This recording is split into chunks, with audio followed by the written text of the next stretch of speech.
সারা বাংলাদেশে আজকে পুলিশ আহত। আজকে পুলিশের শেষ, পুলিশ সেই বাংলাদেশের গৌরবোজ্জ্বল যে বাহিনী তার পরিসমাপ্তি করতে যাচ্ছে। একটা কুচক্রী মহল আমাদেরকে শেষ করে দিয়ে গেছে। আমাদের যারা সিনিয়র, যারা গাইডলাইন ছিল, তারা আজকে বাংলাদেশের বাইরে চলে গেছে। আমরা কোথায় যাব? আমরা বিভিন্ন জায়গায় ডিউটি করতেছিলাম, সেখানে আমার অতর্কিত হামলা হয়েছে, যা আমাদেরকে জনগণের বিপক্ষে আমাদের বানাই দিয়ে গেছে। আমরা তো জনগণের বন্ধু ছিলাম, আমরা কেন শত্রু হব? আমাদের কেন তারা করছে এই সুনির্দিষ্ট কারণ দিতে হবে।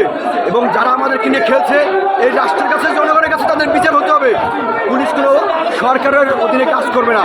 সরকার পুলিশের জনগণের অধীনে কাজ করবে। পুলিশ সম্পূর্ণ স্বাধীনভাবে কাজ করতে চায়, এটাই আমাদের প্রধান অধিকার। পুলিশ সম্পূর্ণ নিজস্ব স্বাধীনভাবে কাজ করার অধিকার চায়, কোনো সরকারের পা চাটা বাহিনী হতে চায় না। এটাই আমাদের দাবি। আমরা কোথাও বাইরে যাব না। আমাদের ভাইদের বিচার না হওয়া পর্যন্ত, সুষ্ঠু কর্মপরিবেশ না হওয়া পর্যন্ত আমরা সম্পূর্ণ কর্মবিরতি পালন করছি। সমস্ত পুলিশের আজকে কষ্টের জায়গা, শেষ জায়গা থেকে তারা আজকে দাঁড়াইছে। তারা আজকে চাকরি মায়া করতেছে না, তারা জীবনে মায়া করতেছে না, তারা আজকে কথা বলার অধিকার পাইছে। সেই অধিকার আজকে তারা প্রতিষ্ঠা করতে চায়। যে তারা এত নির্যাতন ছিল, আজকে তাদের কথা বলার সুযোগ, যা বাংলাদেশ পুলিশে কখনো হয়নি।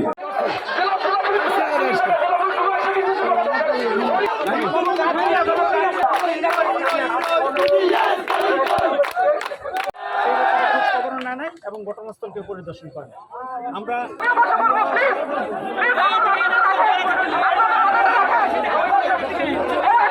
জানি যে অনেক সমস্যা আছে তোমাদের। এখন থেকে মানে যতক্ষণ না হবে, পরিস্থিতি স্বাভাবিক না হবে, আমরা সেভাবে তোমাদের ব্যবস্থা, তোমাদের যা রিল্যাক্স, এখানে যা যা তোমাদের প্রয়োজন, তোমাদের এসপি স্যার আমাকে বলছে যে ওদের কি প্রয়োজন, মানে কি ফ্যাসিলিটি তোমাদের দরকার, সবগুলো ইনশিওর করা হবে। আমি কথা দিচ্ছি, যদি একটার ব্যত্যয় হয় তখন তোমরা এগুলো করবে। তোমাদের যদি 100% ফ্যাসিলিটি তোমরা পাও,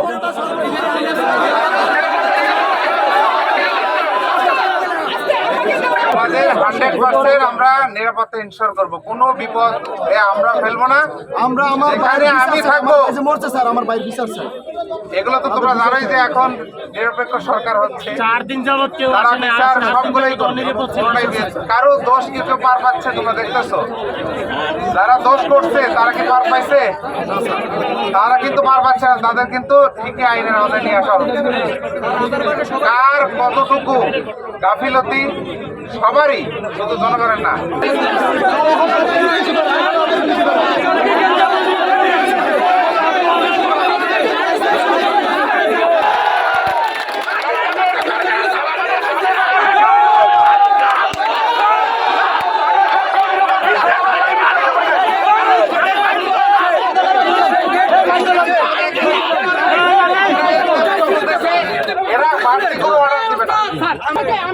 আমরা অর্ডার না দেওয়া পর্যন্ত এখন থেকে কোনো ডিউটিতে পাঠানো হবে না। আমরা কথা বলে আমরা আপনাদের আমরা আইন শৃঙ্খলা বাহিনী, আমরা সবাই মিলে পরিস্থিতি বুঝবো, তারপর আমরা সবাই মিলে ডিউটি দেবো।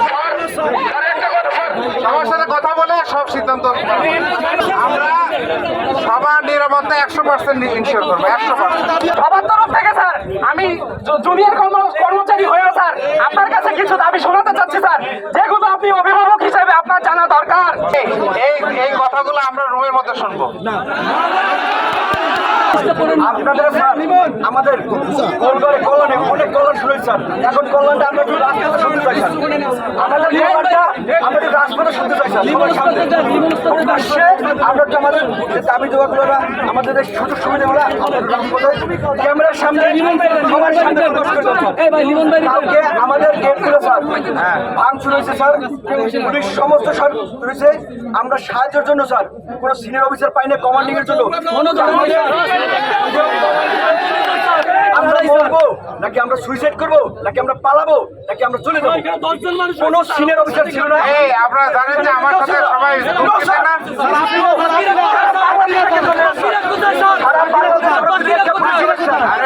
আমরা প্রথমে সারা বাংলাদেশের অবস্থান কর্মচারী হতে যে 9টি দাবি গৃহীত হয়েছে সেই 9টি দাবি উপস্থাপন করব স্যারের নিকট, এবং তার পরবর্তীতে আমাদের এইখানকার পরিস্থিতি সম্পর্কে কিছু দাবি উপস্থাপন করব।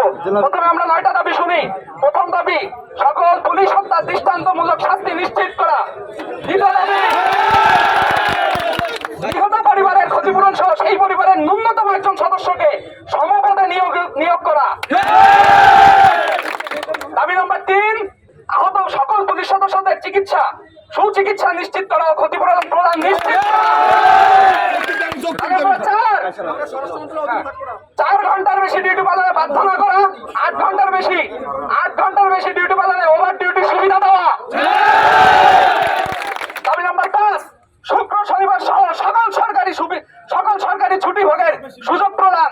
দেশের স্বার্থে জনগণের স্বার্থে ছুটি ছাড়তে না পারলে অতিরিক্ত কর্মদিবস হিসেবে আর্থিক বিষয় অন্তর্ভুক্ত করা।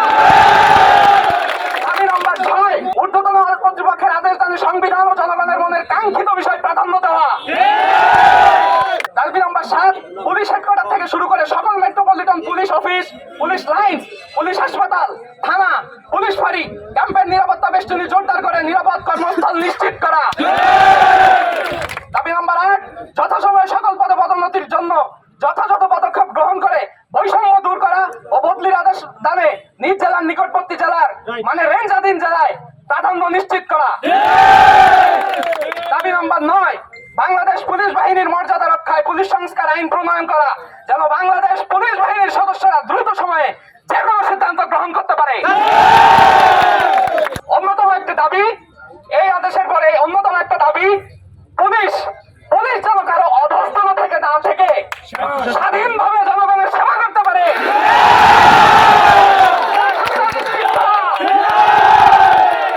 এগুলো দাবি তো আমাদেরও দাবি।